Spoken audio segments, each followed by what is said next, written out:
저는 김중구라고 합니다. LH투자증권에서 이제 임원 생활을 하면서 서울디지털대학에서 이제 강의를 했습니다.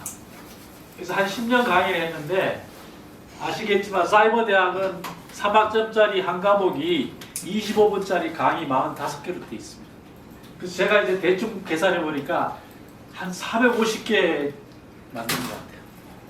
그 다음에 이제 여기 와서는 KOCW하고 K무크는 작년에 찍었습니다. 제가 왜 이 온라인 강의에 집착하게 된 거냐면 제가 이제 교수자로서 이론하고 실무를 결합해서 학생들에게 그거를 전달을 해야 되는데 학생들은 이제 뭐 경험이 없잖아요. 그죠? 뭐 직장생활 해본 경험도 없고 그러니까 이거를 어떻게 하면 잘 전달할 수 있을까?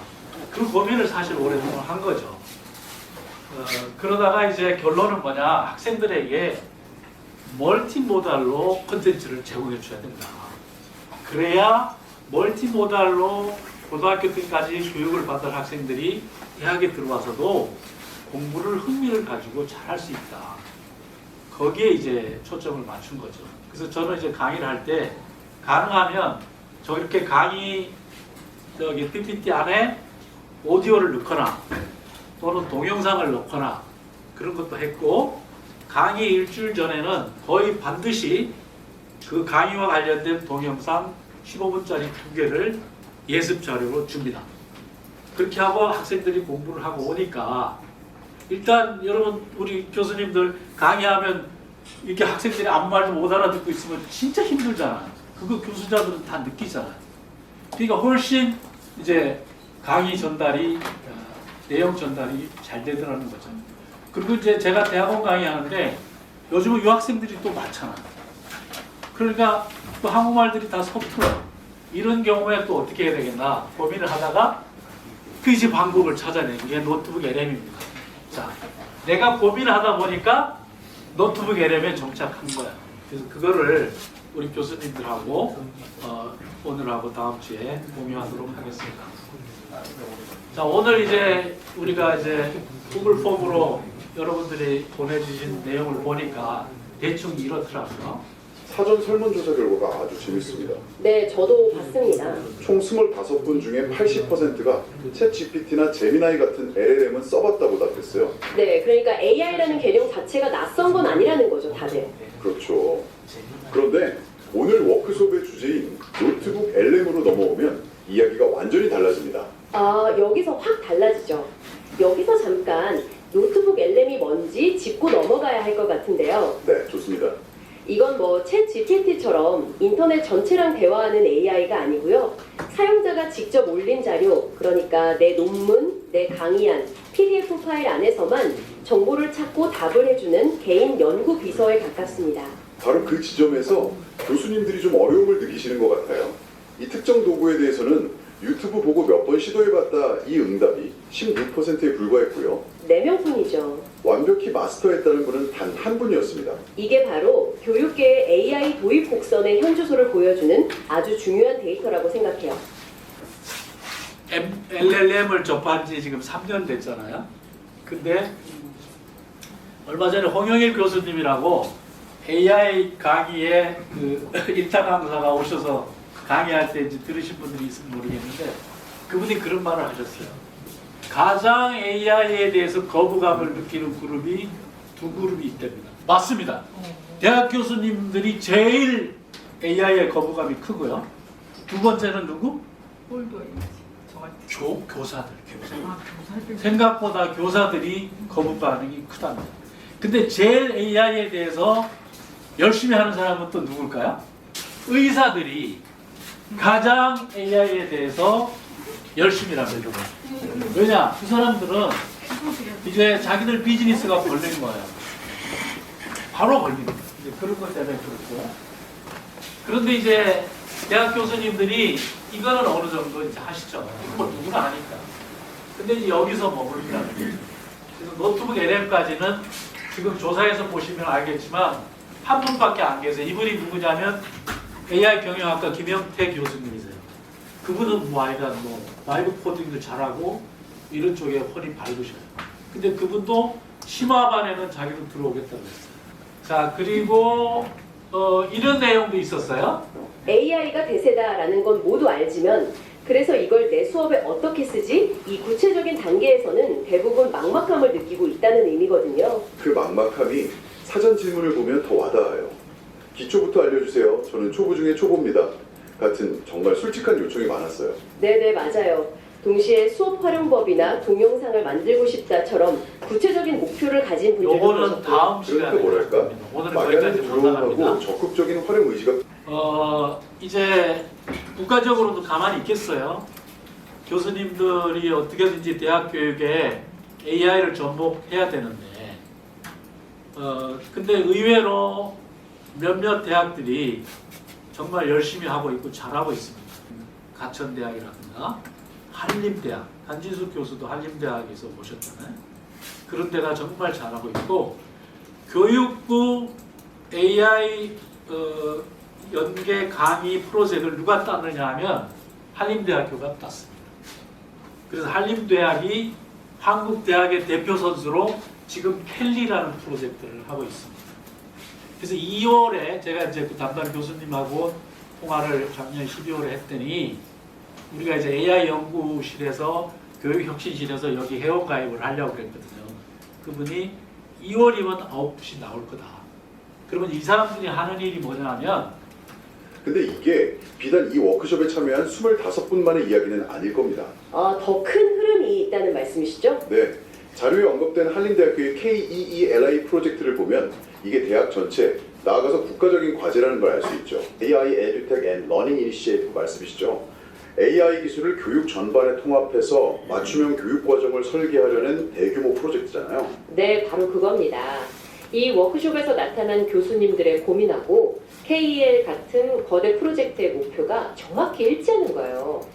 자, 그래서 어차피 가야 됩니다. 그 길로. 교수님들이 은퇴하실 때까지는 어차피 그 길로 가게 돼 있습니다. 근데 여기서 하고자 하는 것이 결국 노트북 LM과 같은 RAG 기반 AI를 강의에 활용하는 겁니다. 그래서 이번에 이제 요걸 습득하셔서 이걸로 이제 계속 해보시면 저 켈리 결과가 나왔을 때 바로 거기에 올라타실 수가 있게 됩니다. 첫 번째 미션입니다. 거기 지금 보면 구글에 노트북 LM 그 앱 맨 위에 제미나이가 있죠.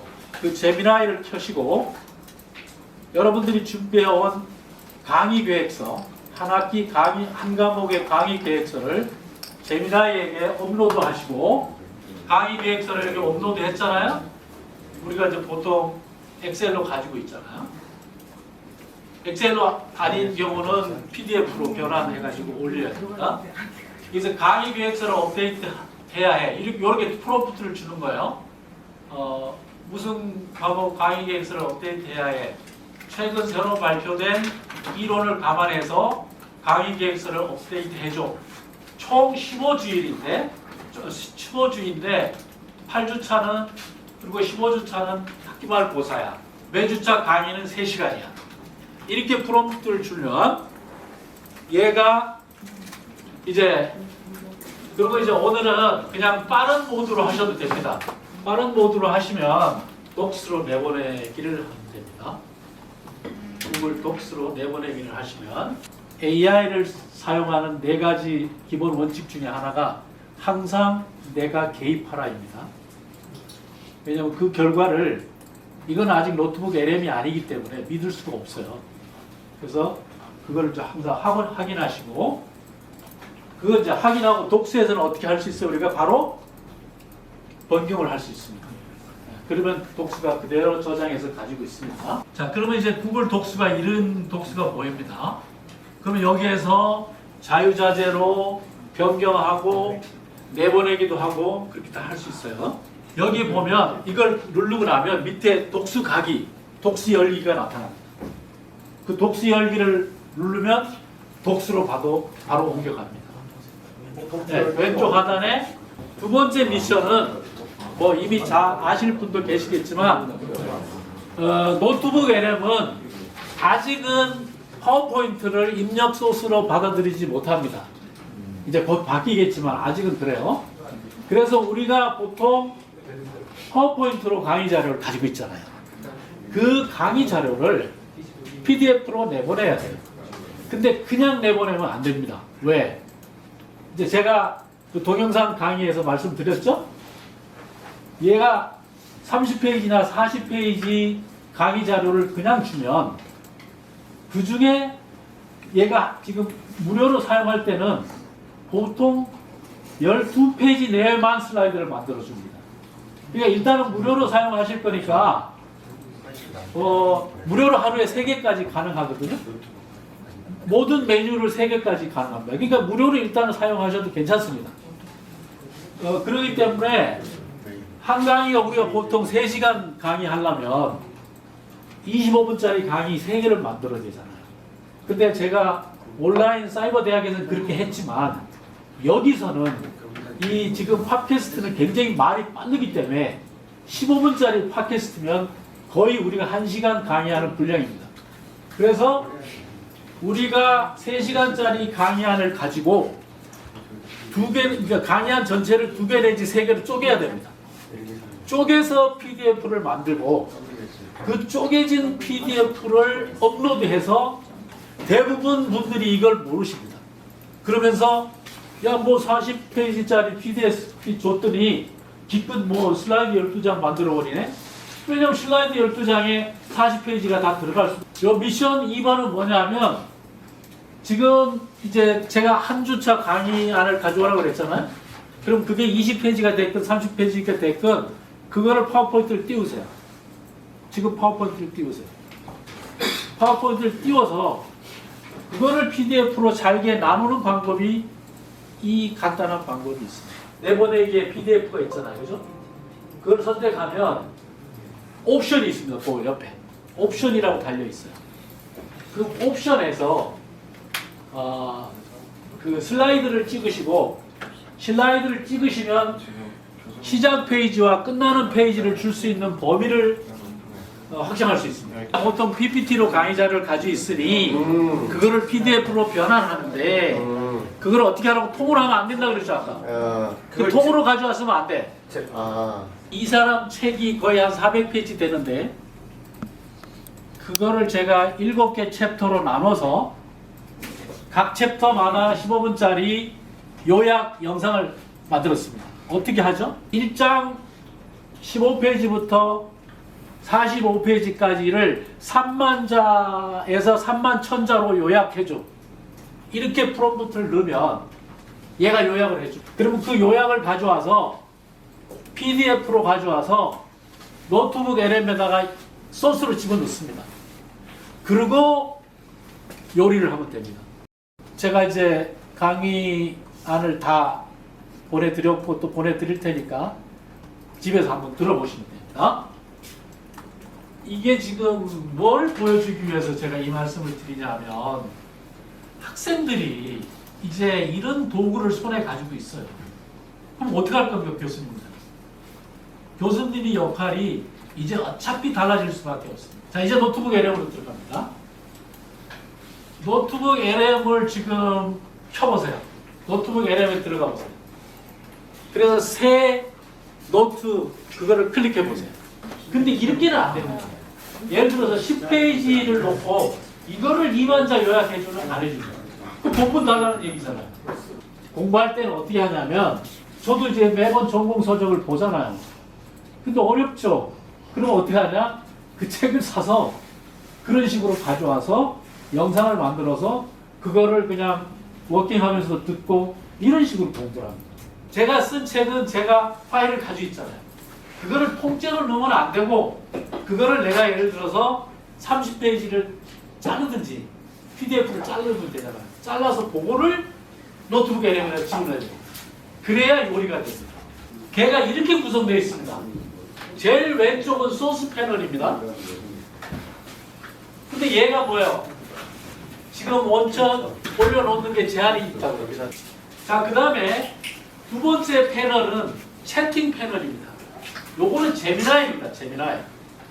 그 다음에 오른쪽에 스튜디오 패널이 있는데 얘가 노트북 L이에요. 세 번째는 뭐냐 하면 여러분들이 지금 PDF로 가지고 있는 소스를 업로드를 하십시오. 자, 업로드를 어떻게 하냐면 자, 그러면 여기 소스가 올라갔잖아요. 그렇죠? 내가 미리 올려놓은 겁니다. 여러분들은 그걸 지금 올려야 돼요. 오른쪽 패널에 가면 스튜디오에 여기 오른쪽에 가시면 업로드 하셨고요. 요 보고서 메뉴 있죠. 보고서 메뉴. 네, 보고서 메뉴를 클릭하세요. 자, 보고서 메뉴를 클릭하시면 자, 이게 이제 여러 가지 용도가 있는데 우리는 지금 학습 가이드를 만들 거예요. 학습 가이드라는 건 뭐냐면 내 강의안을 우리 학생들에게 예습 자료로 던져줄 거예요. 연필 아이콘을 클릭하시면 거기다가 이제 뭐라고 프롬프트를 주냐 하면 활성화된 자료, 이건 뭐냐 하면 여기 여러 개의 소스가 있을 수 있는데 클릭한 소스만 가지고 이걸 만들어, 그런 뜻입니다. 활성화된 자료를 기반으로 여기다가 이제 또 학부 2학년생 수준으로 아니면 대학원생 수준으로 아니면 교수 수준으로 이렇게 해서 학습 가이드를 상세하게 작성했죠. 그런데 제가 이렇게 썼잖아요. 아까 우리가 소스를 업로드해야 되는데 얘가 소스 매장밖에 안 되는데 오래 걸려요. 그러는 경우가 나타납니다. 그런 경우는 나갔다가 다시 그 노트를 클릭하고 들어오면 걔가 올라와 있어요. 근데 내용을 확인해야 돼요. 자, 만들어진 사람은 어떻게 하라고요? 구글 독서로. 예, 그것을 메뉴에 보시면 네. 그럼 여기 오른쪽에 점을 누르시면 거기 뭐라고 나와요? 이름 바꿔도 되고 구글 독스로 내보낼 수도 있어. 아, 구글 독서로 내보내기. 예, 구글 독스로 내보내세요. 내보내기. 이거 하라는 거죠. 자, 구글 독스로 나간 분들은 내용을 확인하세요. 요거 자, 이제 학습 가이드를 보셨잖아요. 그러면 이 학습 가이드를 그냥 노트북 LM에서 보려면 화면을 넓히면 됩니다. 화면을 넓혀서 볼 수도 있는데 그래도 좀 답답해요. 그래서 우리는 그냥 독스를 내보내서 독스에서 보는 게 좋습니다. 자, 여기에 소스가 많이 있잖아요. 그러면 예를 들어서 나는 이 작업을 할 때는 소스 2개만 원하는데 지금 소스가 많이 있으면 요걸 누르면 전체가 비활성화됩니다. 그러면 내가 원하는 소스만 클릭하시면 됩니다. 그러면 얘가 소스에 올라온 것 중에 내가 이번 작업에 필요한 것만 고려합니다. 그게 이제 좋다는 거죠. 왜냐하면 나중에 이제 우리가 한 학기를 이제 7교시 끝났잖아요. 그러면 7교시까지 강의안을 다 한 노트에 집어넣고 퀴즈나 중간고사 문제를 만들어야 돼요. 그때는 7개가 다 활성화돼야 되죠. 근데 그 중에 하나만 활성화시켜서 이 작업을 해야 될 필요가 있잖아요. 그때는 다른 거를 비활성화시켜버리면 됩니다.